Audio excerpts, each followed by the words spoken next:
From JBS Studios in Greater New York, this is the JBS News Update with Teisha Bader.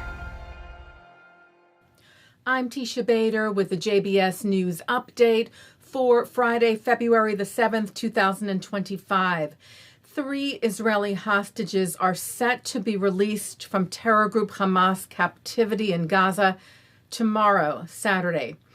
Hebrew media and the Hostage Families Forum reports that they are 52-year-old Eli Sharabi, 56-year-old Ohad Ben-Ami, and 34-year-old Or Levy. This will be the 5th release of hostages to take place since the initial phase of this current ceasefire agreement plan began on January the 19th.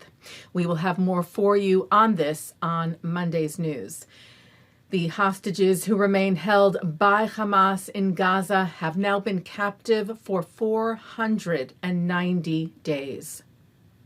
U.S. President Donald Trump yesterday signed an executive order imposing sanctions on the International Criminal Court, saying that it has engaged in illegitimate and baseless actions targeting America and our close ally, Israel, and has, without a legitimate basis, asserted jurisdiction over and opened preliminary investigations concerning personnel of the United States and certain of its allies, including Israel, and has further abused its power by issuing baseless arrest warrants, targeting Israeli Prime Minister Benjamin Netanyahu and former Minister of Defense Yoav Gallant, saying the ICC has no jurisdiction over the United States or Israel.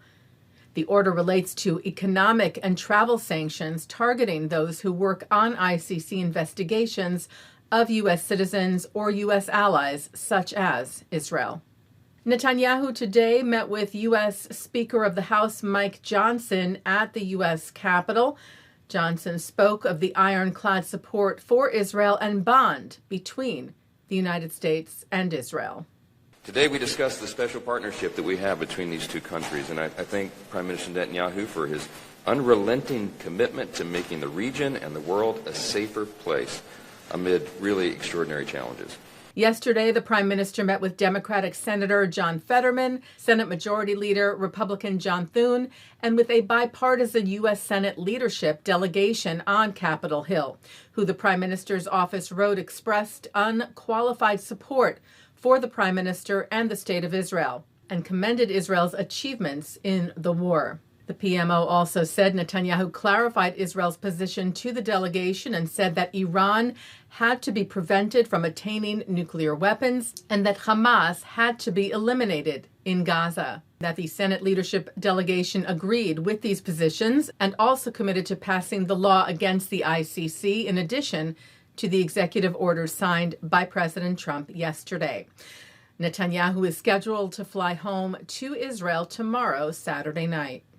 Commander of U.S. Central Command CENTCOM, General Michael Kurilla, is in Israel once again this week, the official guest of IDF Chief of Staff Major General Herzi Halevi. Kurilla met with senior IDF officials, the IDF said, assessing the regional strategic situation and examining courses of action to continue dealing with the threats in the Middle East, while cooperating between the militaries. The IDF saying it sees importance and significance in the relationship and cooperation between the IDF and the United States Army and will continue to strengthen it. The Antisemitism Awareness Act was reintroduced in Congress on Wednesday by bipartisan lawmakers, Republican Mike Lawler, Democrat Josh Gottheimer, Republican Max Miller, and Democrat Jared Moskowitz. It requires the U.S. Department of Education to adopt the International Holocaust Remembrance Alliance's working definition of anti-Semitism, providing them with a clear framework to identify and address anti-Semitic discrimination, in particular on college campuses. Lawler saying colleges and universities have repeatedly failed to uphold federal law and protect Jewish students. The Antisemitism Awareness Act makes it clear anti-Semitism will not be tolerated on campus or anywhere else. Jewish organizations welcomed the reintroduction and urged the swift passage in Congress. CEO of the Anti-Defamation League, Jonathan Greenblatt, saying anti-Semitism in the United States is at crisis levels. Since Hamas's barbaric attack on Israel, we've tracked over 10,000 anti-Semitic incidents, the highest ever recorded, he said, in a single year. The Antisemitism Awareness Act reinforces federal policy and ensures the IRA working definition of anti-Semitism remains the standard for addressing anti-Semitic discrimination in education. Taking a look now at our programming for tonight on JBS for Friday, February the 7th. Live Shabbat services are coming up at 6 o'clock from New York City's Central Synagogue, followed by Shabbat services from the Hampton Synagogue. Then it's a collection of classic l'chaims with late JBS founder Rabbi Mark S. Golub. At 8:30 with Eugene Borowitz, at 9 with Rabbi David Hartman, and at 9:30 with Rabbi Lord Jonathan Sachs. At 10:30, a replay from the Hampton Synagogue, followed by a replay from Central. And coming up next, to look at this week's Torah Portion. And that's the JBS News Update for Friday, February the 7th, 2025. I'm Teisha Bader. Shabbat Shalom. Am Yisrael Chai.